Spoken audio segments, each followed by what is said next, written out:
अस्सलाम वालेकुम पाकिस्तान। मैं हूं शहबाज बदर।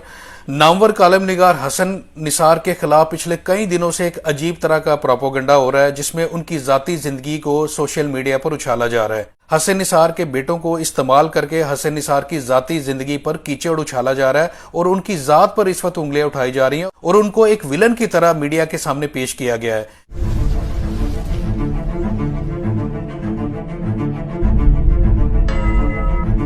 ये एक तरफा स्टोरी उस वक्त शुरू हुई जब उनके एक बेटे शाहपुर हुसैन की एक वीडियो वायरल हुई, जिसमें उन्होंने कहा था कि वो इस वक्त वो माली तंगदस्ती का शिकार हैं और अपने बाप हसन निसार की मदद की जरूरत है।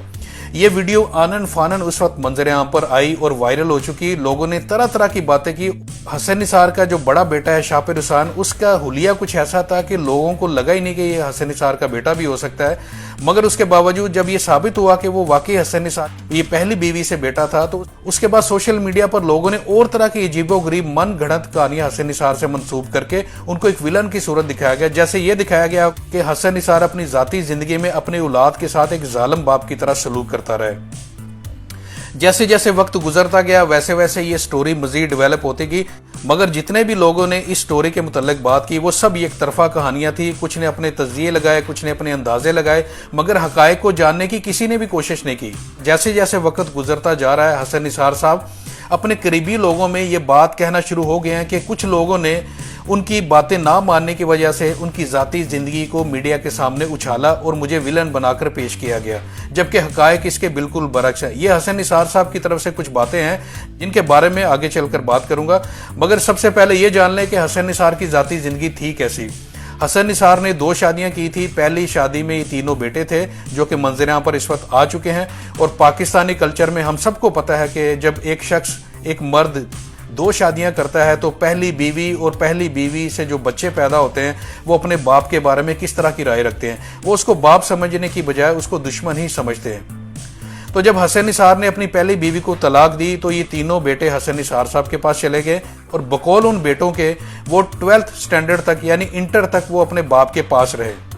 जब हसन निसार ने अपनी पहली बीवी को तलाक दी तो ये दोनों बड़े बेटे उस वक्त प्राइमरी स्कूल में पढ़ते थे और उसके बाद हसन निसार के पास ये तीनों बेटे चले गए। हसन निसार की पहली बीवी ने डिवोर्स लेने के बाद दूसरे शख्स से शादी कर ली और ये तीनों बेटे बजाय इसके कि अपनी माँ के साथ जाते, छोटे होने की वजह से अपनी माँ के साथ रहते, ये हसन निसार के पास आ गए। इंटर तक ये अपने बाप के साथ रहे। इसके बाद ये फिर अपनी माँ, जब ये जवान हुए तो इनकी माँ इनको वापस अपने पास ले गई और फिर वहां से कहानी में इस वक्त ट्विस्ट आया जब ये इन्होंने अपने बाप के खिलाफ बातें करना शुरू कर दी। जितनी मर्जी आप स्टोरी बना लें, मगर हकीकत यह है कि हम सब के हर किसी का बाप जो है वो कोई लैंडलॉर्ड नहीं होता, कोई बहुत बड़ा मशहूर आदमी नहीं होता। तो हम सब अपनी जिंदगियों में फिर क्या करते हैं, अपनी जब हमें पढ़ाया लिखाया जाता है तो उसके बाद हम अपनी जिंदगी खुद बनाते हैं। मगर हसन निसार के तीनों बेटों की हालत आप देख लें कि पढ़ने लिखने के बावजूद इन तीनों की हालतें ऐसी हैं कि शायद ये पढ़े लिखे भी नहीं लग रहे। और इस सारी स्टोरी में कुछ चीजें ऐसी भी हैं जो हसन निसार की बेगुनाही भी साबित कर रही है। मिसाल के तौर पर शाहपुर हुसैन जो कि हसन निसार का बेटा है, वो ये कहता है कि उनके बाप ने उनको वो सहारा नहीं दिया और उनके बाप ने कभी उनको अपने पास नहीं रखा। अब देखें, सबसे पहले तो वो इस बात का इकरार कर रहे हैं कि 1988 से लेकर 2000 तक वो अपने बाप के पास रहे हैं। उसके बाद भी हसन निसार ने इनको पढ़ाया लिखाया, उनके लिए उनके कॉलेजेस की फीसेस पे की। एक ने लॉ किया, एक ने MBA किया। तमाम की तमाम जितनी भी कॉलेजेस और यूनिवर्सिटीज की फीसें थी वो हसन निसार ही पे करते रहे। बाद शाहपुर हुसैन को मीडिया में जितनी भी जॉब्स थी वो हसन निसार के रेफरेंस की वजह से दी नेशन में काम किया, इसके बाद फ्रंटियर पोस्ट में काम किया, इसके अलावा भी 2-3 अखबारों में काम किया, दी न्यूज़ में काम किया। जो जंग ग्रुप का हिस्सा है दी न्यूज़, वहां पर हसन निसार के रेफरेंस से ही शाहपुर हुसैन को जॉब मिली थी। तो उसका ये दावा कि उसके बाप ने उसको कभी पूछा नहीं है, ये बिल्कुल सरासर गलत साबित होता है। इसके अलावा देखें, जब शाहपुर हुसैन अपनी नादानियों की वजह से वो नौकरी छोड़कर शारजा के एक अखबार गल्फ टुडे में नौकरी करने 2012 में गया, तो तब भी हसन निसार अब शाहपुर हुसैन के पास मिलने दुबई में आए। शाहपुर हुसैन को समझाया कि वो अपनी इस नौकरी को छोड़कर वापस उनके साथ चले। उस वक्त शाहपुर हुसैन ने कहा कि उनके ऊपर एक बैंक का कर्जा है और ये तकरीबन 35,000 दिरहम, यानी उस वक्त अगर हिसाब लगाया जाए 2013 और 14 के दरमियान तो ये 12-13 लाख रुपया बनते हैं पाकिस्तानी। तो बकौल शाहपुर हुसैन के, जो कि एक वीडियो क्लिप में है जो मैं आपसे शेयर भी कर रहा हूँ, उसमें वो खुद कहता है, मानता है उसका बेटा कि हसन निसार ने यानी उनके वालिद ने उनको कहा था कि फिल-फौर बैंक का ये कर्जा है वो फिल-फौर अदा करने को तैयार है अगर वो वापस जाने पर राजी है। उन्होंने कहा कि पाकिस्तान वापस क्यों नहीं आ रहे हो तुम?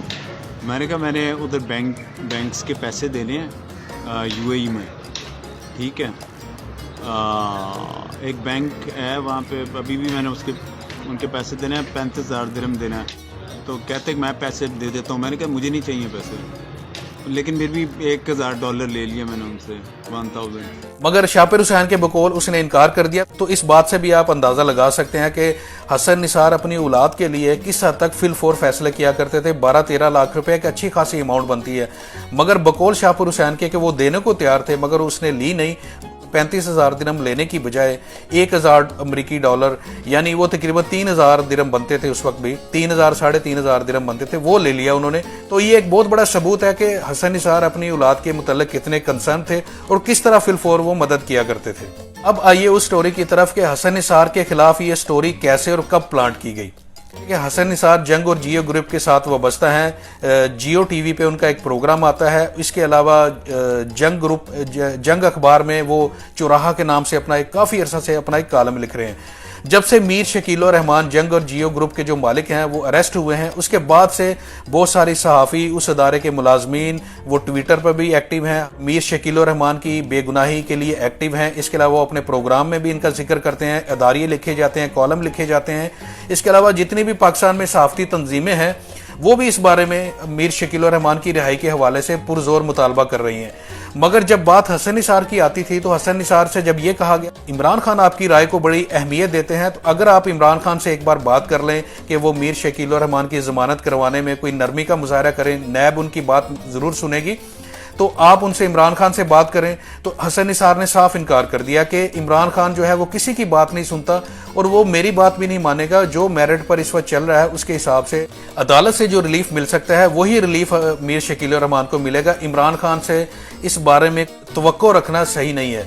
تو حسن نثار نے جب اس طرح انکار کیا، انہی لوگوں کا دوسرا مطالبہ یہ تھا کہ چلیں آپ عمران خان سے بات نہ کریں، بلکہ آپ جیو میں ایک پروگرام میں آپ کھل کر میر شکیل الرحمان کی رہائی کے متعلق بات کریں اور یہ بات کریں کہ نیب نے جو ان کو گرفتار کیا ہے وہ دراصل ناانصافی ہے، ان کے خلاف کوئی پختہ ثبوت نہیں ہے. تو اس طرح بات کرنے سے ایک ماحول بنے. آپ چونکہ ایک قداور شخصیت ہے میڈیا کی اور پورے ملک میں آپ کی بات کو بڑا سراہا جاتا ہے، آپ کی بات کو مانا بھی جاتا ہے اور لوگ آپ کی بات کو سنتے بھی ہیں. تو آپ ایک کام کریں کہ اپنے پروگرام میں میر شکیل الرحمان کی رہائی کی ایک کمپین چلا دیں، جس سے ہو سکتا ہے کہ اداروں پر تھوڑا دباؤ بنے اور وہ میر شکیل الرحمان کی ضمانت کروانے میں آسانی ہو سکے. اس وقت بھی حسن نثار نے انکار کر دیا کہ وہ اس معاملے میں بھی ان کی کوئی مدد نہیں کر سکتے، وہ اداروں پر پورا بھروسہ رکھتے ہیں. اگر میر شکیل الرحمان بے گناہ ہے تو پھر عدالت میں ان کے خلاف نیب ثبوت نہیں پیش کر پائے گی اور اس طرح ان کی ضمانت ہو جائے گی اور ہونا بھی یہی چاہیے. تو حسن نثار کے اس جواب کے بعد ان لوگوں نے حسن نثار کو اس وقت پہ ایک دھمکی دی تھی کہ اب حسن نثار کو وہ کھل کر بدنام کریں گے. تو سوشل میڈیا پر جب ان کے بیٹے کو سامنے لایا گیا تو یہ شاپر حسین بیٹا کوئی نیا تو نہیں ہے، یہ میڈیا سے ہی ریلیٹڈ تھا اور سارے لوگ دی نیوز میں یہ کام کر چکا ہے، دی نیشن میں کام کر چکا ہے، اس کے علاوہ فرنٹیئر پوسٹ میں کام کر چکا ہے. تو ایسا تو نہیں ہے کہ حسن نثار کی یہ اولاد اچانک سے گمنامی سے منظر عام پر سامنے آ گئی ہو اور لوگوں کو اچانک سے اب پتہ چلا ہو، ایسا تو نہیں ہے. شاپر حسین تو میڈیا کا حصہ تھا اور بلکہ جنگ اور جیو کے لوگ تو بڑا پرانا اس کو جانتے ہیں. تو پھر ایسے کیسا ممکن ہوا کہ انہی حالات کے اندر ہی حسن نثار کے خلاف کمپین چلائی گئی ہو جبکہ میر شکیل الرحمان نیب کی حراست میں ہو. تو یہ تمام اگر کڑیاں آپ آپس میں ملاتے جائیں تو ساری سٹوری جو ہے، جتنی بھی یہ کوکڈ ہوئی ہے سٹوری، یہ ساری ہمارے سامنے آ جائے گی کہ یہ سٹوری کہاں سے چلی تھی اور کن لوگوں نے حسن نثار کی ذاتی زندگی کو اچھالنے کے لیے ان کی کریکٹر اسیسینیشن کی گئی، ان کے ذات پر حملے کیے گئے، ان کو ایک ظالم باپ اور ظالم انسان دکھانے کی کوشش کی گئی. یہ سارا کچھ اس لیے تھا کہ انہوں نے میر شکیل الرحمان کی رہائی کے بارے میں ایک بیان دینے سے بھی گریزاں کیا اور یہی وہ وجہ ہے، ورنہ شاپر حسین بھی ادھر تھے اور باقی لوگ بھی ادھر تھے. اور حسن نثار اپنی اولاد کے بارے میں جتنا کنسرن تھے، جتنا کہ ایک سخت گیر باپ ہو سکتا ہے حسن نثار بہت زیادہ سخت ہوں اپنی اولاد کے بارے میں، جیسا کہ بہت سارے والدین اپنی اولاد کے بارے میں بہت زیادہ سخت ہوتے ہیں، سختی سے پیش آتے ہیں. مگر حسن نثار بھی شاید انہی کی طرح ہوں جیسا کہ ان کے رویے سے بھی لگتا ہے. مگر یہ کہنا کہ انہوں نے ایک ظالم باپ کی طرح اپنی اولاد پر ظلم کیے تو یہ سراسر غلط ہے، क्योंकि हसन निसार हो सकता है आने वाले दिनों में हसन निसार इस पर खुलकर बात करें, मगर अपने वो करीबी हलकों में इस पर वो बात करना शुरू हो चुके हैं कि कुछ लोगों की बात ना मानने की वजह से उनकी ज़ाती ज़िंदगी को इस तरह मीडिया पर उछाला गया। एक और बात आपको बताता चलो कि इस चीज़ में हसन निसार को बदनाम करने में सोशल मीडिया का ही सहारा लिया गया। अब किसी भी मेन स्ट्रीम मीडिया पर, ये न्यूज़पेपर पर इस तरह की खबरें कोई बहुत ज़्यादा नहीं देखेंगे। उसकी रीज़न क्या है? हसन निसार मीडिया का, इलेक्ट्रॉनिक मीडिया का, प्रिंट मीडिया का एक बहुत बड़ा नाम है।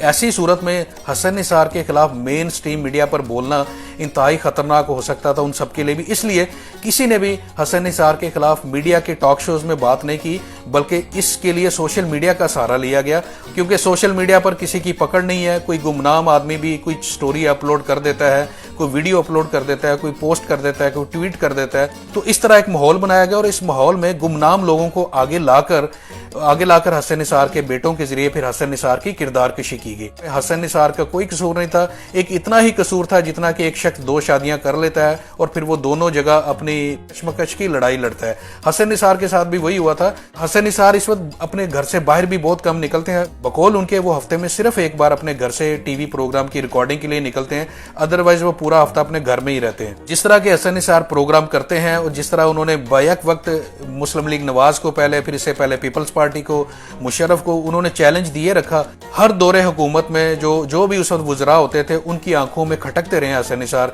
ऐसा बंदा भी आपको पाकिस्तानी तारीख में शायद कम ही मिले जो हर हुकूमत के खिलाफ बोलते रहे, हुकूमत की करप्शन और उनकी नाहलियों पर बात करते रहे, खुलकर बोलते रहे। उस वक्त भी तो ऐसे शख्स को किस कदर धमकियां नहीं मिलती होंगी, ऐसा शख्स क्या सुकून में रह सकता है? तो इस सारी सूरत हाल में उनके बेटों को इस्तेमाल करके उनके खिलाफ एक स्टोरी बनाई गई। उसमें कितना सच था, कितना झूठ था, वो मैं आपके सामने बता चुका हूं। मगर सूरत हाल यह है कि हसन निसार को मीर शकील रहमान के हक में कोई प्रोग्राम ना करने, कोई बयान ना देने की पादाश में उनको सजा मिली और उनको मीडिया पर, सोशल मीडिया पर इस तरह यूं बदनाम किया गया। उम्मीद है आज की स्टोरी में आपको तस्वीर का दूसरा रुख भी मिला होगा। अगर ऐसा है तो फिर इस वीडियो को लाइक करें, हमारे चैनल को सब्सक्राइब करें और बेल आइकॉन के बटन को भी दबा दें ताकि मजीद ऐसे ही वीडियोस आपको मिलती रहें। शुक्रिया।